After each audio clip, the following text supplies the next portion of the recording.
Right, so defining a few more terms, हमारे पास population आती है which is a group of organisms all of the same species, ये बात हमने पहले डिस्कस की हुई है, and all of whom live together in the same particular habitat. मतलब हमारे पास दो पॉइंट्स ऑफ कॉमनैलिटी आ रहे हैं, एक तो ऑर्गेनिजम्स जो सारे हैं वो सेम स्पीसीज की हैं और वो सेम हैबिटेट में रह रहे हैं।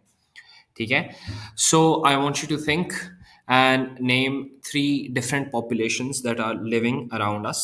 एक तो हम खुद हो गए, ठीक है ना। फॉर एग्जाम्पल लेट्स से एक हाउसिंग सोसाइटी है, वहाँ पे there is a population of let's say 1 lakh, ठीक है ना, and all of those people live in that housing society, so that is a population of people living in that specific society।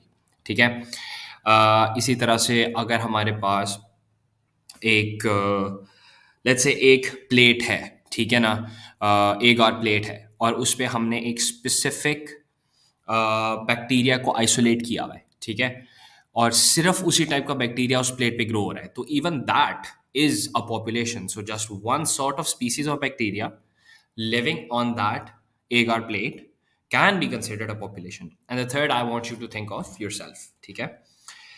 Then there is a community, ठीक है ना, the total of all the populations living together in a particular habitat। अब यहाँ पे थोड़ी सी बात change हो गई है, पार्ट हैबिटेट अभी तक सेम है, हैबिटेट वही है, अब पॉपुलेशंस डिफरेंट हो गई हैं, ठीक है ना। मल्टीपल पॉपुलेशंस है, ह्यूमंस की पॉपुलेशंस है, एनिमल्स की डिफरेंट पॉपुलेशंस है, प्लांट्स की पॉपुलेशंस है, but they are all living together in the same habitat.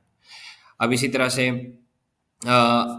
examples of a population and community around squirrels in a forest, elephants in a forest, monkeys in a forest, these are all examples of population, ठीक है ना।